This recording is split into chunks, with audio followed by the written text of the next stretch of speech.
They keep taking away our transmission dipsticks on vehicles.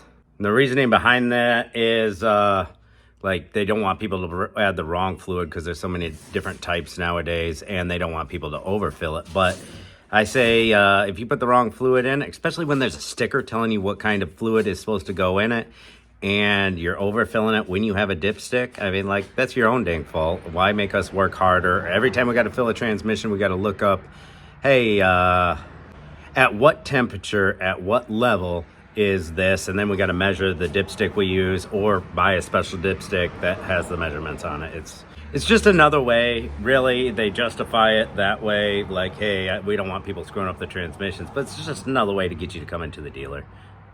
That's what it all boils down to. 07 to 2012 Dodge Caliper 2.0 liter CVT transmission. No special tools, check transmission level. This is 2010 Dodge Caliper 2.0 liter. Really easy. Turn these two little clips and this tray removes. You want to go for a nice test drive, long drive, go through all the gears, leave it running, idling in park on a level surface. Take your engine oil dipstick right here. Just take it out. You have a cap on your transmission fill right here. Should have a sticker.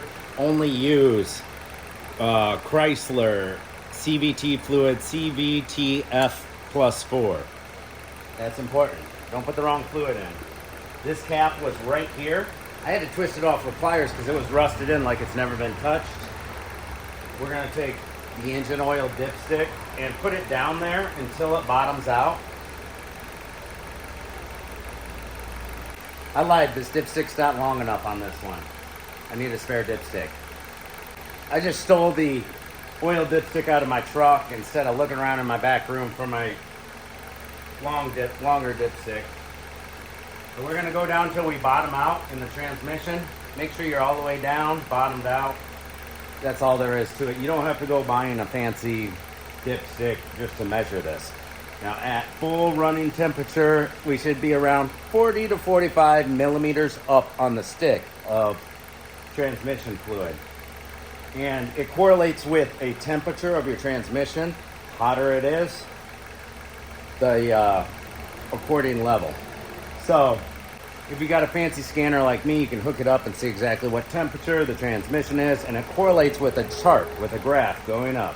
The hotter the transmission is, the higher the fluid level. Anyway, pull this dipstick out, and we got to see where our transmission level, our fluid is. And we are right above, we're right there on my truck's dipstick. We want that to be 40 to 45 millimeters, so we are gonna measure right to where my thumb is. We're at about 35 millimeters there, which is probably close to the minimum level. The 40 to 45 millimeters is like close to the max. So this is about on the minimum level for that. I'm gonna double check right now what the minimum level is. So we're simply gonna, now that we're done checking it, put our cap back on, presses down, spins in, shut the car off. This little guy fits right back into its home, into the air box, and then you line up the two little tabs here and twist, close your hood, and you're done. You just checked your transmission fluid level. So the minimum level at full operating temperature, which is like 190 to 200, is 35 millimeters up the stick. So we're right at the minimum level. So you want to be between at least 35 to, I think the max is like 47. Right in that range is your min and max. A loud semi, get out of here. 35 to like 47 for 190 to 200 degrees, right in that range. That's your min and max for like if it had a regular stick in it. Thanks for watching.